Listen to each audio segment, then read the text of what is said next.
And welcome back to e learning with Hina ma'am channel. आज का जो सेशन है काफ़ी इंपॉर्टेंट सेशन है, क्योंकि बात करेंगे आज हम यहाँ पे देख ही पा रहे हैं आप यूथ कंपटीशन टाइम श्रृंखला चल रही है जो लगातार आप लोगों के बीच बनी हुई है। अगर इस श्रृंखला की बात करें तो आज हम देखेंगे चैप्टर 10 यानी इससे पहले के सारे चैप्टर हम कंप्लीट कर चुके हैं और उनकी PDF भी आपको टेलीग्राम तथा व्हाट्सएप पर दे जा चुकी है। जो 22 वाला चैप्टर था उसकी PDF टेलीग्राम तथा व्हाट्सएप पर बाकी देने तो जल्दी ही दे देंगे मे भी, बस उसकी वीडियो आपके पास है तो आप देख सकते हैं, क्योंकि ये जो आपके सामने श्रृंखला चल रही है ये काफ़ी इंपॉर्टेंट श्रृंखला है। चाहे UGC के लिए बात की जाए, चाहे TGT के लिए, चाहे PGT के लिए या होम साइंस के किसी भी एग्जाम के लिए। तो चलिए स्टार्ट करते हैं आज की श्रृंखला। चैप्टर 10 है, इसको अगर देखें तो प्राणिज भोज्य पदार्थ हैं, यानी हमें कहीं ना कहीं ऐसे भोज्य पदार्थों की बात की जा रही है इसमें जो कहीं ना कहीं किससे, जीव से प्राप्त हो, चाहे वो ह्यूमन हो चाहे वो आपके एनिमल्स हों। यानी ऐसे भोज्य पदार्थ जो हमें जीवों से प्राप्त होते हैं उनकी हम यहाँ पे देखेंगे। तो चलिए दूध एवं दूध से बने भोज्य पदार्थ एवं मक्खन यहाँ पे बात करेंगे। जब कोई दो अमिश्रणीय द्रव्य एक साथ मिश्रित किए जाते हैं तो डॉट डॉट बनता है। तो यानी ऐसे द्रव्य जो आपस में क्या हो, अमिश्रणीय ना मिल सके और उनको हम मिलाते हैं, तो ऐसे द्रव्य जब हम मिलाते हैं तो उसको क्या कहते हैं, तो इसको कहते हैं इमल्सन। ठीक है, इमल्सन कहते हैं इसको। तो जब यहाँ पे बात की जा रही है कि जब दो अमिश्रणीय द्रव्य एक साथ मिश्रित किए जाते हैं तो इमल्सन बनता है। पायस को दो या दो से अधिक अमिश्रणीय तरल पदार्थों से बना एक मिश्रण है। अगर पायस की बात की जाए, पायस माने यहाँ पे क्या है, तो इमल्सन ही है, याद रखिएगा। पायस भी किसी को कहते हैं तो इमल्सन को ही पायस कहते हैं। तो ये क्या करता है, दो या दो से अधिक अमिश्रणीय तल पदार्थों से बना एक मिश्रण होता है। अगर पायसन के उदाहरण में शामिल करें तो क्या हो जाएगा, मक्खन हो जाएगा। और मक्खन आपने देखा कि किसी भी चीज़ में मिलाव क्या होता है, वो अमिश्रण मतलब मिलता नहीं दिखता। मक्खन है, मार्सरीन है, दूध है, क्रीम है और यहाँ पे फोटो फिल्म का प्रकाश संवेदी पक्ष है। यानी कुछ ऐसी चीज़ों के उदाहरण दे रखे हैं जो क्या हो, अमिश्रणीय द्रव्य के अंतर्गत आते हैं। यहाँ पे देख लेते हैं जल में तेल में प्रकार के पायस, यानी जो जल में तेल के प्रकार के होते हैं उन पायसों को अगर देखें तो यहाँ पे बात की जा रही है, उनको देखते हैं। दूध और यहाँ पे है वेन्सिंग क्रीम। दूध में द्रव्य वसा जल अपरिक्षिप्त रहती है। तो यहाँ पे यानी आपने देखा होगा कि यहाँ पे देखते हैं कि कुछ ऐसे पदार्थ जो मिलाते हैं, आपको पता होगा मिलाने के बाद भी वो अपनी मौलिक अवस्था को खोते नहीं है, यानी पता पड़ता है कि इसमें ये चीज़ मिलाई गई है। और ऐसे ही तेल में जल, तो जब हम जल में तेल या तेल में जल मिलाते हैं तो ये दोनों ही क्या हो जाते हैं, अमिश्रित पदार्थ के अंतर्गत आते हैं। इसमें हो जाता है मक्खन, कोल्ड क्रीम, इसी प्रकार के पायस हैं।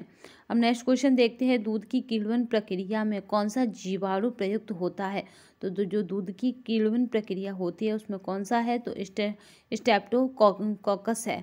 अगर स्ट्रेप्टोकोकस की बात करें तो ये किससे होता है, तो दूध का खमीरीकरण लैक्टोबैसिलस जीवाणुओं द्वारा किया जाता है। और स्ट्रेप्टोकोकस एक ग्राम पॉजिटिव बैक्टीरिया है जो लैक्टोबैसिलस के क्रम के अंतर्गत आता है। ये मोस्ट इम्पोर्टेंट लाइन है और ये यहाँ पे इसको आप क्या कर सकते हैं, स्क्रीनशॉट ले सकते हैं, क्योंकि यहाँ से 2021 में क्वेश्चन बना है और मे भी 2023 में बन सकता है यहाँ से। तो दूध क्या है, तो खमीरीकरण लैक्टोबैसिलस के द्वारा मतलब लैक्टोबैसिलस एक जीवाणु है, उसके द्वारा दूध का खमीरीकरण होता है। और यहाँ पे स्ट्रेप्टोकोकस क्या है, तो एक ग्राम पॉजिटिव बैक्टीरिया है जो लैक्टोबैसिलस के क्रम के अंतर्गत आते हैं। नेक्स्ट क्वेश्चन की बात करते हैं, दूध प्रोटीन किस एक आवश्यक अमीनो अम्ल में धनी होता है। तो यहाँ पे अगर बात की जाए कि किस आवश्यक अमीनो अम्ल में धनी होता है, तो वो हमारा होता है लाइसिन। ठीक है, यहाँ जो आंसर बनेगा वो बनेगा लाइसिन। ठीक है, लाइसिन में धनी होता है।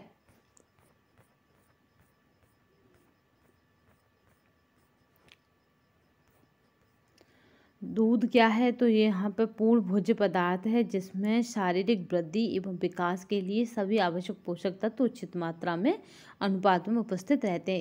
इसमें लाइसिन की क्या होती है, तो यहाँ पे प्रचुरता होती है।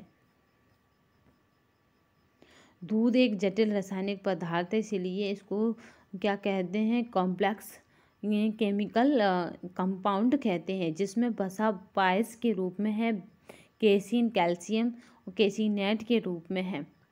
तो यहाँ पे इसी तरह की बातें की गई हैं दूध के बारे में, जिससे उसकी विशेषताएं पता पड़ें। फास्फोप्रोटीन एवं अन्य पौष्टिक तत्व घुले रहते हैं, जिसमें सभी आवश्यक अमीनो अम्ल उपलब्ध रहते हैं। यहाँ पे बात करते हैं अभिकथन। गाय के दूध की अपेक्षा शिशु मानव दूध से लोहे लवण अधिक धारण करते हैं, जबकि गाय के दूध की तुलना में मानव दूध में लोहे लवण अधिक मात्रा में है।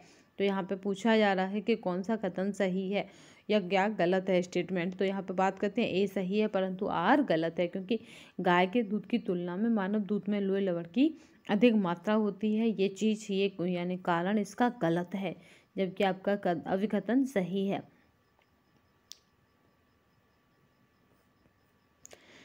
चलिए, तो यहाँ पे आंसर बनेगा बी।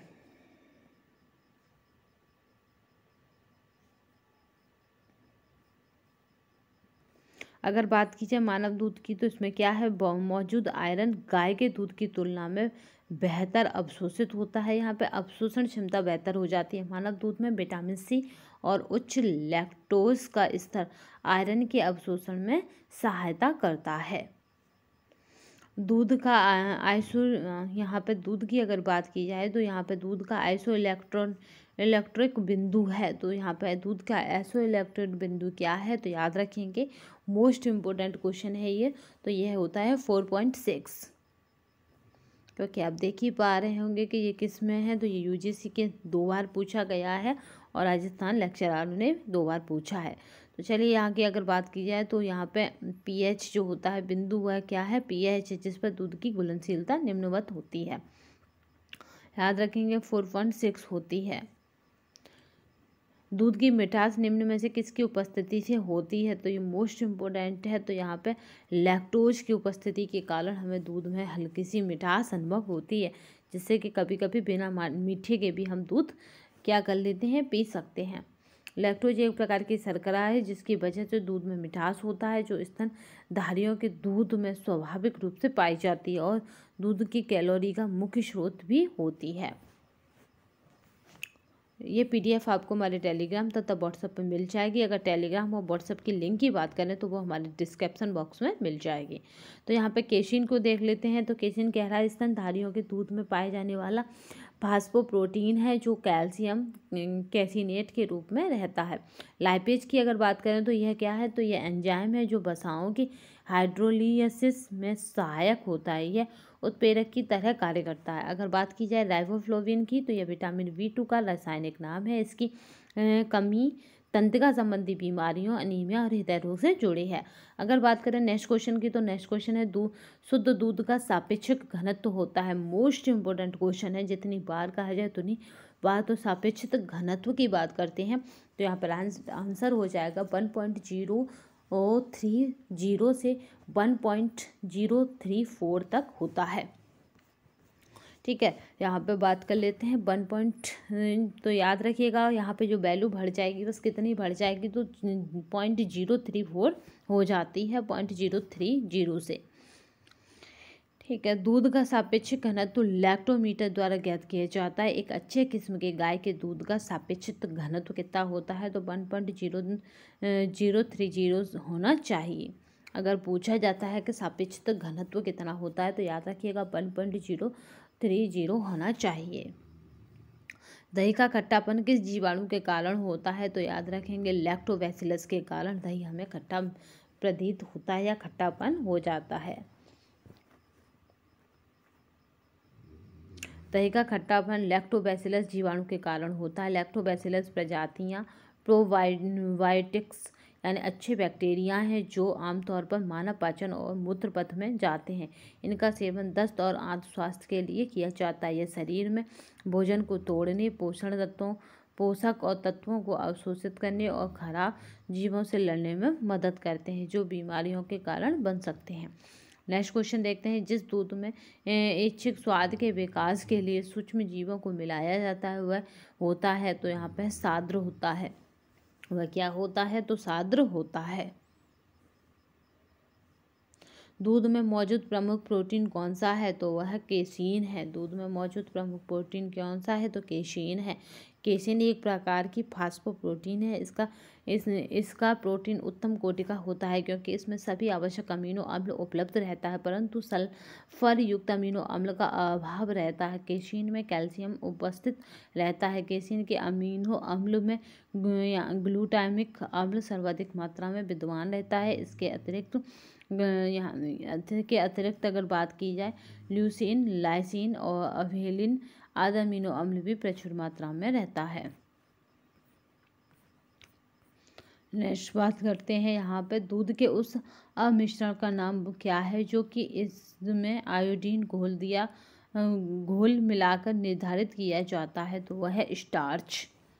ठीक है, आयोडीन घोल मिलाकर क्या है निर्धारित किया जाता है? तो वो होता है स्टार्च, जो कि उसमें आयोडीन घोल मिलाकर निर्धारित किया जाता है। स्टार्च विभिन्न अनाजों जैसे गेहूं, चावल, चना, जौ तथा दालों में पाए जाते हैं। कुछ सब्जियां जैसे आलू, अरबी, शकरकंद में बहुत स्टार्च होता है।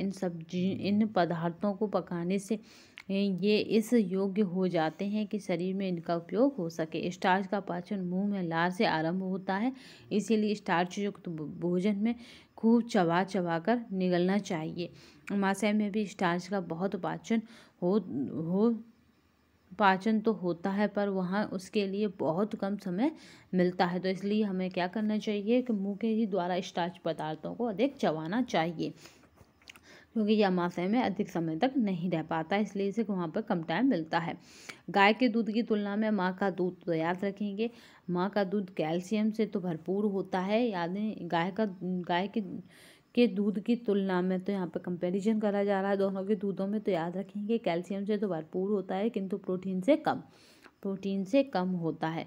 तो गाय के दूध की तुलना में माँ के दूध में कैल्शियम तो भरपूर है, पर प्रोटीन का इसमें अभाव होता है, या कहें कि प्रोटीन गाय की तुलना में कम होता है।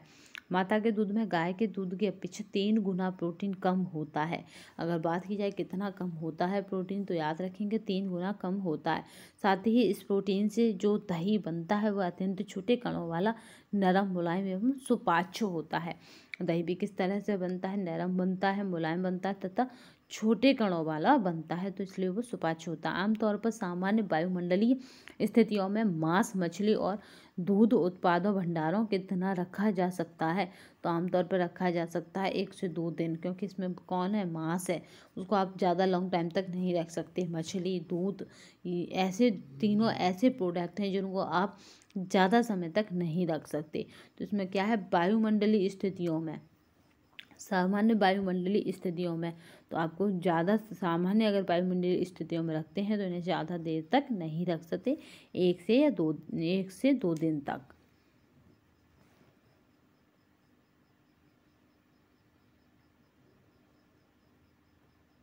क्योंकि यहाँ पे बात आ रही है कुछ ही दिनों तक संग्रह कर रखा जा सकता है, वे खराब हो जाते हैं। ठीक है, रंग, स्वाद, इन सब में उनमें परिवर्तन आ जाता है।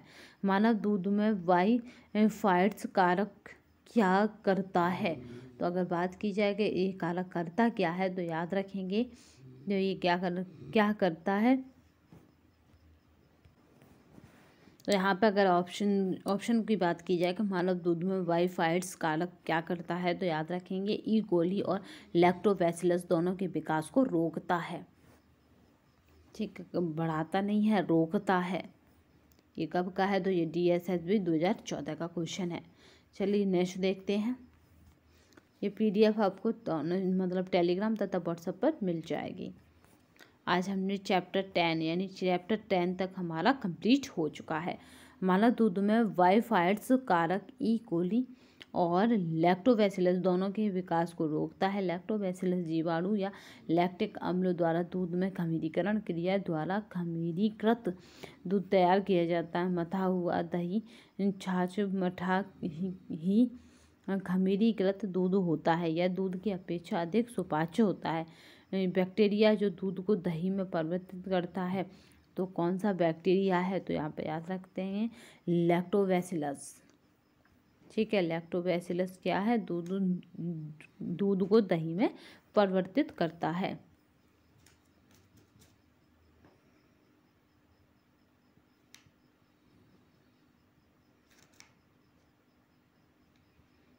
चलिए नेक्स्ट क्वेश्चन देखते हैं। दही का पोषण मूल्य दूध की तरह ही होता है। इसमें विटामिन बी समूह की बढ़ोतरी हो जाती है, याद रखेंगे। विटामिन बी समूह उसमें बढ़ जाता है। पेप्टिक अल्सर, अतिसार तथा अपच के रोगियों के लिए दही आवश्यक है। ये तीनों ही बीमारियों में काम करता है। जब हम डाइटों को देखेंगे तब देखेंगे डाइट की जो चार्ट बनाएंगे, पेप्टिक अल्सर, अतिसार और यहाँ पे है क्या है, अपच में ये सहायक है।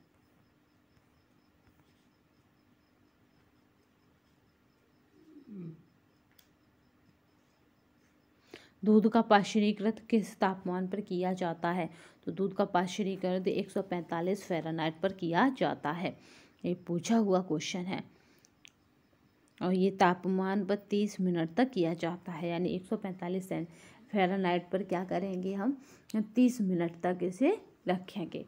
पाश्चुरीकृत दूध की क्षमता की जांच की जाती है, तो कैसे की जाएगी पाश्चुरीकृत दूध की क्षमता की जांच? तो यहाँ पे जो राइट आंसर होगा अगर उसमें बात करें तो वो क्या हो जाएगा, यहाँ पे फास्फेटेज टेस्ट प्रयुक्त करके।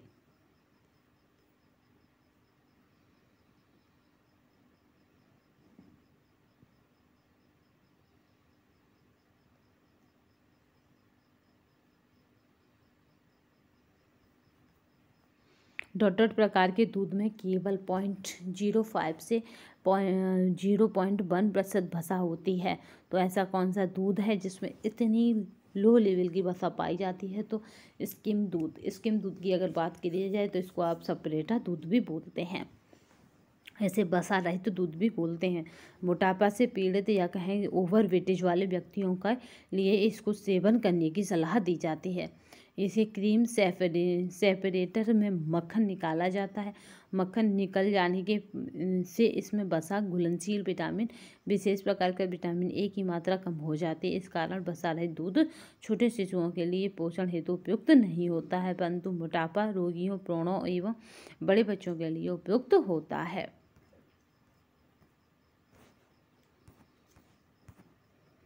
चलिए नेक्स्ट क्वेश्चन देखते हैं।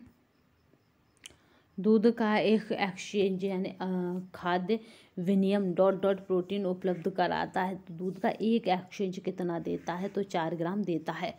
मोस्ट इम्पोर्टेंट है कि दूध का एक एक्सचेंज कितना देता है, तो ये 4 ग्राम देता है। दूध में मिलावट की जाती है तो स्टार्च यानी माल्ट की मिलावट की जाती है दूध में।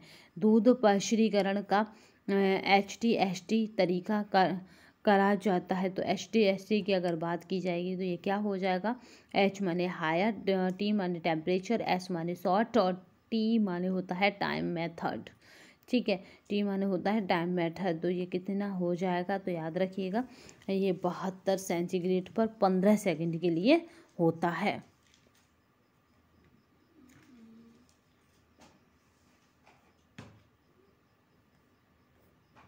अब कथन कह रहा है संघनित दूध में भूरापन मिलार्ड प्रतिक्रिया के कारण होता है, जबकि कारण कह रहा है कि यह,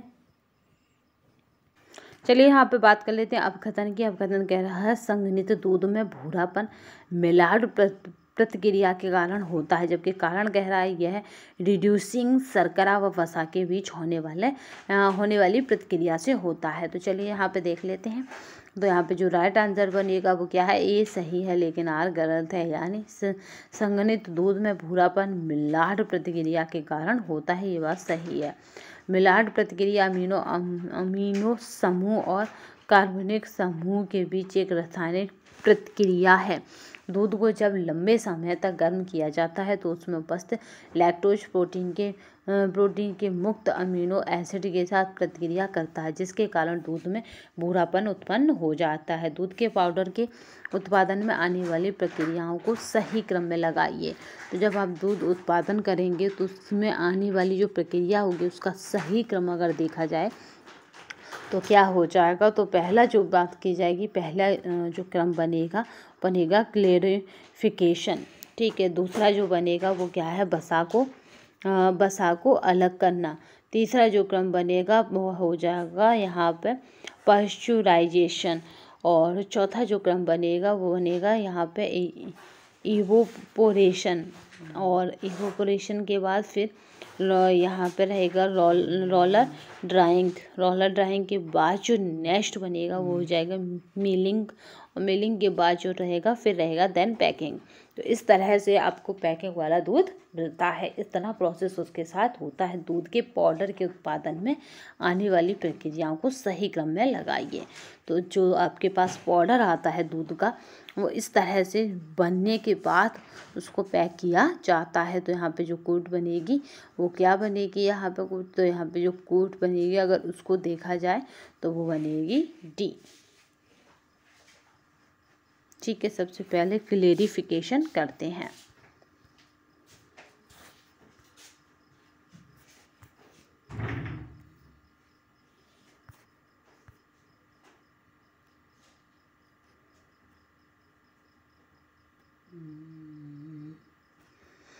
क्लेरिफिकेशन, भसा को अलग करना, पश्चराइजेशन करना, यहाँ पे एवोपरेशन करना, रोलर ड्राइंग करना, मिलिंग करना, पैकिंग करना।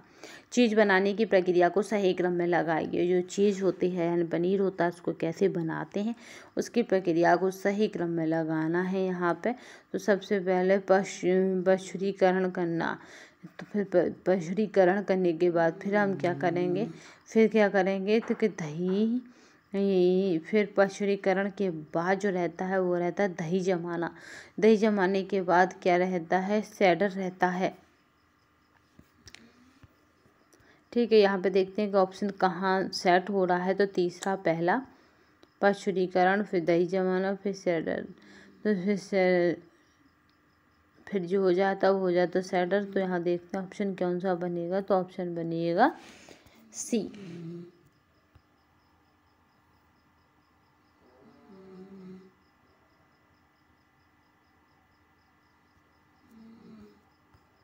डॉट डॉट गरीबी आदमी, जो गरीब इंसान होते हैं उनका दूध कहा जाता है। तो रागी को गरीबों का दूध कहा जाता है।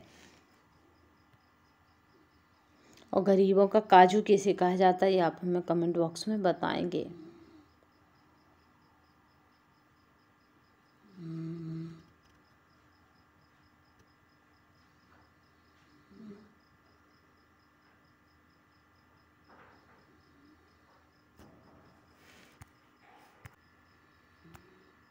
नेक्स्ट क्वेश्चन देखते हैं। दूध का खमीरी उत्पाद है।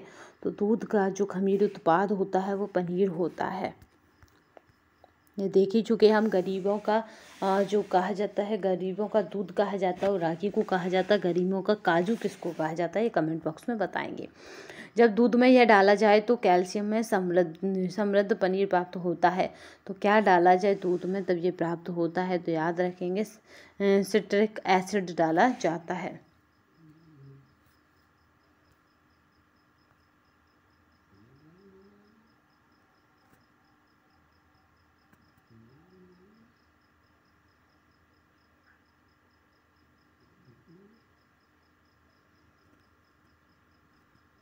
चलिए नेक्स्ट देख लेते हैं।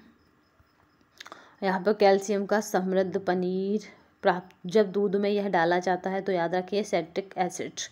सैट्रिक एसिड क्या है, थोड़ा ठंडा करके नींबू या सैट्रिक अम्ल से फाड़ा जाता है। आपने पनीर बनाने का जो प्रोसेस होता है उसकी यहाँ पे बात की जा रही है। अगर हम बात करें तो हम वो टेट्री भी डाल देते हैं, सैट्रिक अम्ल, नींबू भी डाल देते हैं, दही भी डाल देते हैं, जिससे दूध को उबाल कर फाड़ सकते हैं। मानक दूध में SNF की मात्रा निम्न होनी चाहिए। अगर SNF की बात की जाए तो 8.5 होनी चाहिए मानक दूध में। इस दूध में वसा की मात्रा 30% तथा सॉलिक नॉन फैक्ट इसमें 8.5 होता है।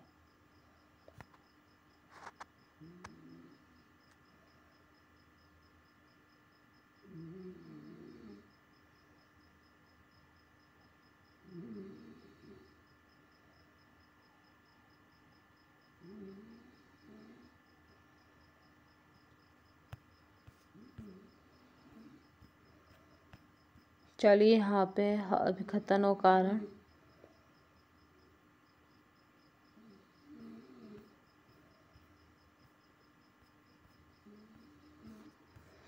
दूध का यहाँ पे प्रस्तुतिकरण रोगाणु जीवाणुओं को नष्ट करने के लिए किया जाता है। दूध में लैक्टिक एसिड की उपस्थिति के लिए इसका परीक्षण किया जाता है।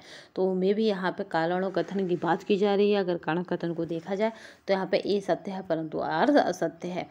दूध में पनीर बनाने की क्रिया में किस पीएच पर केसीन अवक्षेप या यहाँ पे क्या है प्रेसिपिटेट होती है। तो यहाँ पे जो राइट आंसर रहेगा उसकी अगर बात करते हैं तो वो रहेगा पीएच 4.6 पर।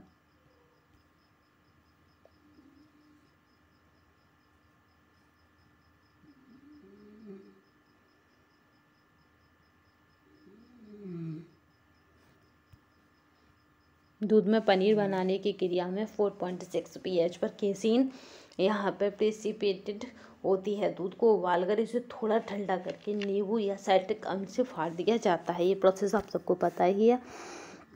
पनीर में विटामिन ए, विटामिन बी और प्रचुर मात्रा में डी प्रचुर मात्रा में उपस्थित रहता है, इसलिए पनीर खाने की सलाह दी जाती है। प्रोटीन और प्रोटीन 30 से 25% है पनीर में, और 25 से 28% प्रोटीन है, 30 से 35% फैट है। कैल्शियम है, पोटेशियम तथा सोडियम और लवण भरपूर मात्रा में उपलब्ध रहता है। नेक्स्ट देखते हैं, दूध को पाश्चुरीकरण किया जाता है। तो पाश्चुरीकरण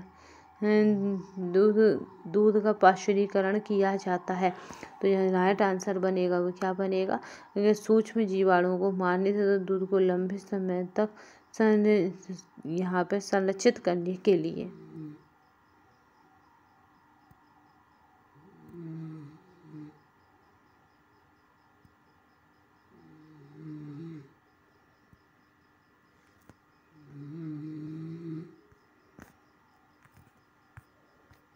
नेक्स्ट क्वेश्चन देखते हैं, मानव दूध निम्न स्रोत है।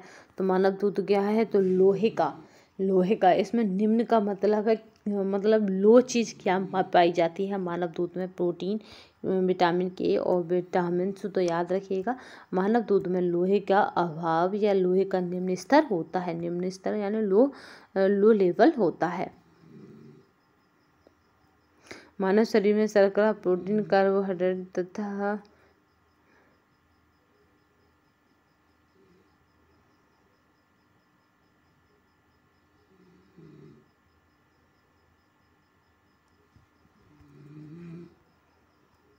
ब्यूटारिक अम्ल पाया जाता है। तो मक्खन में मोस्ट इम्पोर्टेंट है। ब्यूटारिक अम्ल किस में पाया जाता है, तो मक्खन में पाया जाता है। ब्यूटारिक एसिड यहाँ पे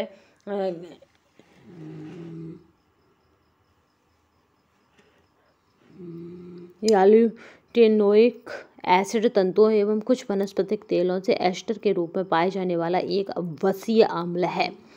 याद कर रहेंगे, ये एक ट्राइग्लिसराइड के रूप में ये मक्खन में 3 से 4% तक पाया जाता है। जब मक्खन बासी हो जाता है तो उसके जल अपघटन के ये ग्लिसराइड से मुक्त हो जाता है, जिसमें अरुचिकर गंध उत्पन्न होती है। गंतव्य है कि मक्खन एक दुग्ध उत्पाद है जो दही, खमीरीकृत क्रीम या दूध को मथ कर निकाला जाता है। मिल्क शेक उदाहरण है। तो ये पूर्ण स्वच्छ आहार की, ठीक है, पूर्ण स्वच्छ आहार की मिल्क शेक उदाहरण है। अब बात करते हैं मांस, मछली तथा अंडा।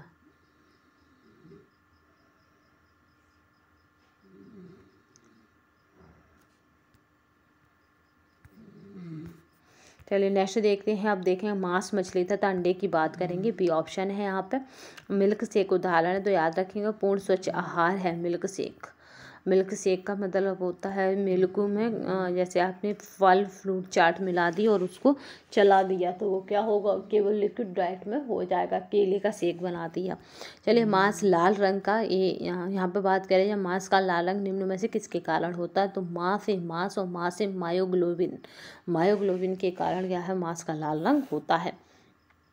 मायोग्लोबिन की अगर बात की जाए तो ये क्या है, एक लोहे और ऑक्सीजन मध्यकारी प्रोटीन है जो सामान्य रूप से सभी स्तन कार्यों में कोशिकाओं को यहाँ पर कोशिकाओं के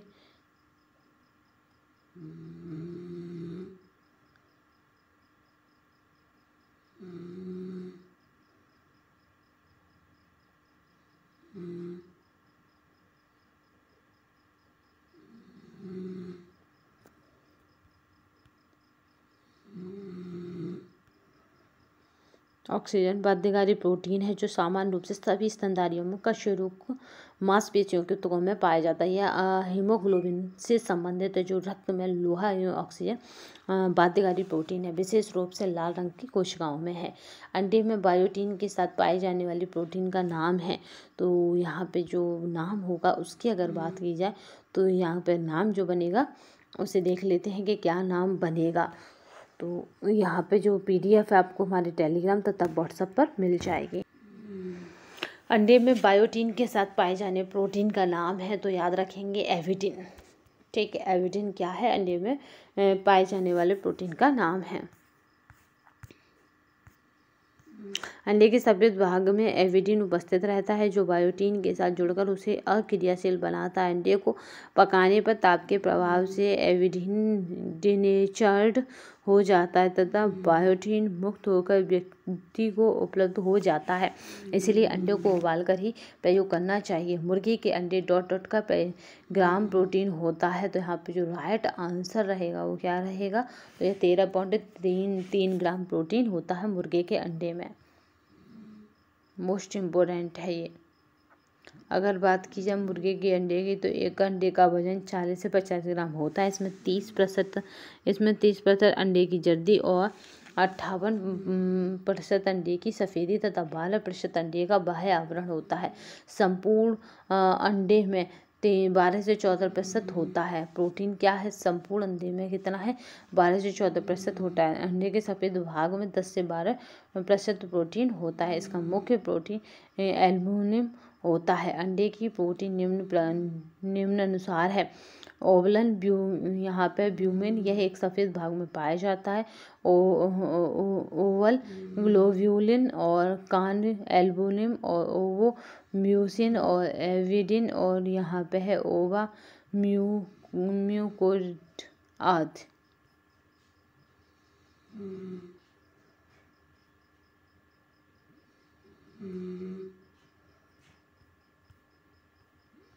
नेक्स्ट क्वेश्चन देखते हैं। यहाँ पे बात हो रही है कि अंडे के निम्न विशेषताएं हैं। अब हम अंडे की विशेषताओं पे बात करेंगे कि अंडे की कौन कौन सी विशेषता है। तो पहली विशेषता है बाइंडिंग होता है। अंडे की क्या है? बाइंडिंग है और एम्सीफाइंग है। एम्सीफाइंग के बाद जो है थिनिंग है और थिनिंग के बाद जो है वो है लेवलिंग है। तो इस तरह से अंडे की विशेषताएं मौजूद हैं। तो ऑप्शन के अकॉर्डिंग क्या आंसर बनेगा? तो वो बनेगा सी, यानी पहला, तीसरा, पांचवा और छठा।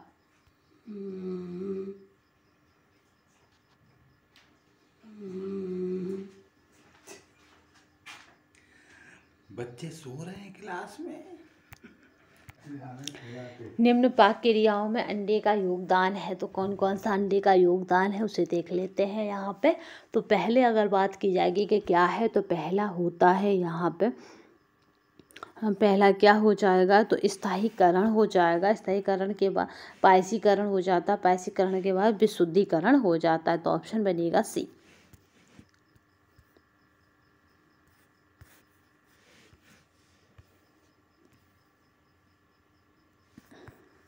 अंडे की सबसे बाहरी परत है, तो सबसे बाहरी परत क्या होती है?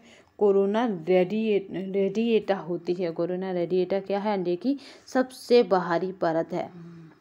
वास्तव में निम्न के अतिरिक्त सभी भोजनों में कार्बोहाइड्रेट पाया जाता है, तो वो यहाँ पर राइट आंसर होगा। उसकी बात की जाए, मांस के अतिरिक्त सभी भोजनों में कार्बोहाइड्रेट पाया जाता है, दूध, फल और ब्रेड,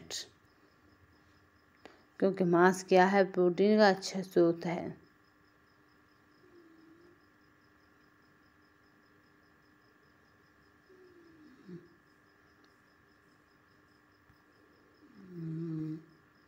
ठीक है, निम्न में से कौन से भोजन उच्चतम गुणवत्ता के प्रोटीन उपलब्ध कराते हैं? तो यहाँ पे जो राइट आंसर है वो है अंडा।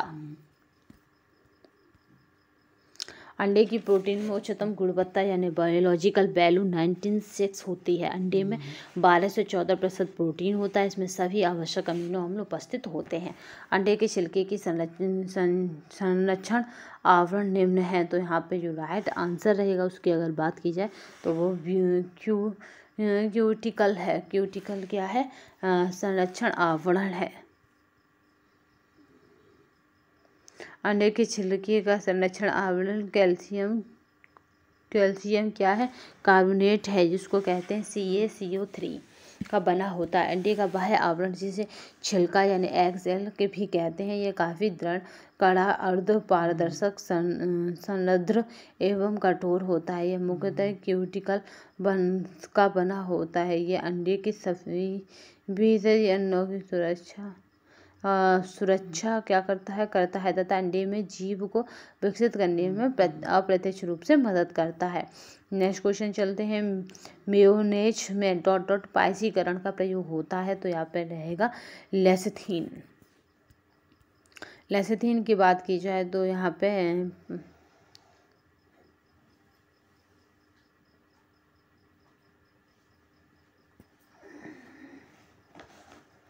मेयोन में लेसिथिन पाइसीकरण यहाँ पे का प्रयोग होता है। लेसिथिन अंडे की जर्दी और पौधों एवं पशुओं कोशिकाओं में पाए जाने वाला वसा के चयापचय के लिए जरूरी एक पीला यहाँ पे है फास्फोलिपिड कमजोर रूप में एक पाइसीकरण के रूप में प्रयोग किया जाता है। मछली के मस्तिष्क का भोजन कहा जाता है क्योंकि उच्च मात्रा में डॉट डॉट पाया जाता है। मछली जो उसको मस्तिष्क का भोजन कहा जाता है। क्यों कहा जाता है? तो याद रखेंगे, कॉपर एवं मैग्नीशियम के कारण कहा जाता है, क्योंकि मछली में कॉपर तथा मैग्नीशियम, कॉपर माने तांबा, उसकी उच्च मात्रा पाई जाती है। ठीक है, ये PDF आपको हमारे टेलीग्राम तथा व्हाट्सएप पे मिल जाएगी। उसकी जो लिंक है वो डिस्क्रिप्शन बॉक्स में मिल जाएगी, टेलीग्राम तथा व्हाट्सएप की।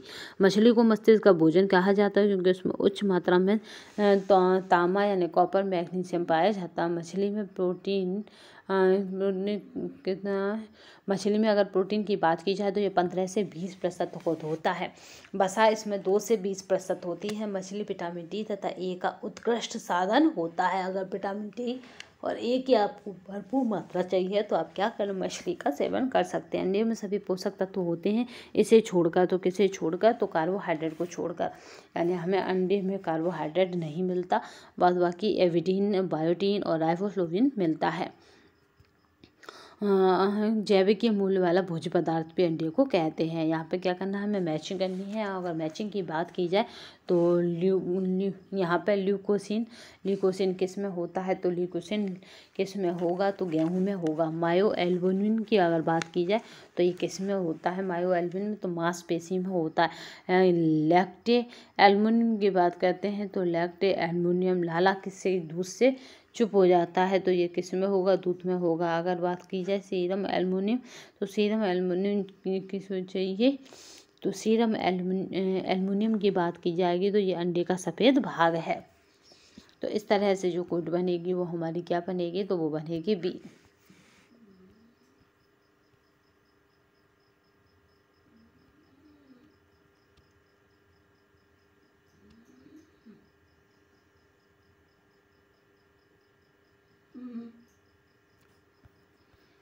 निम्नलिखित भोज्य पदार्थों में से किसमें कोलेस्ट्रॉल है, तो यहाँ पे अंडे में क्या है, कोलेस्ट्रॉल की मात्रा पाई जाती है निम्नलिखित भोज्य पदार्थों में से।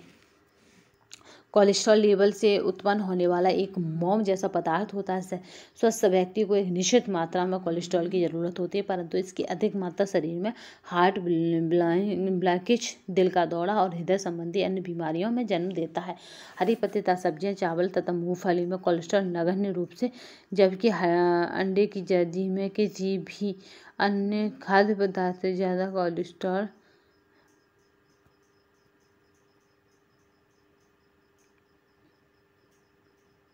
जो ये कोलेस्ट्रॉल क्या है, ये काफ़ी हार्मफुल होता है। अगर बात की जाए तो ये किसमें, अंडे की जर्दी में किसी भी अन्य खाद्य पदार्थ से ज़्यादा कोलेस्ट्रॉल होता है।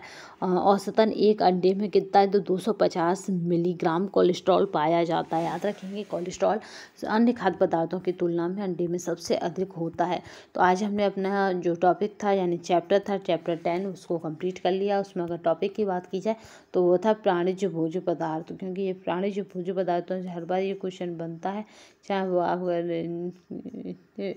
चाहे है वो ये क्या हो कि भोज्य पदार्थ कोई भी हो, बट वो हमें अगर किससे प्राप्त हो रहा है, जीव जगत से वो भोज्य पदार्थ हमारे लिए कितना उपयोगी है या कितना हार्मफुल है, ये हमने आज देखा।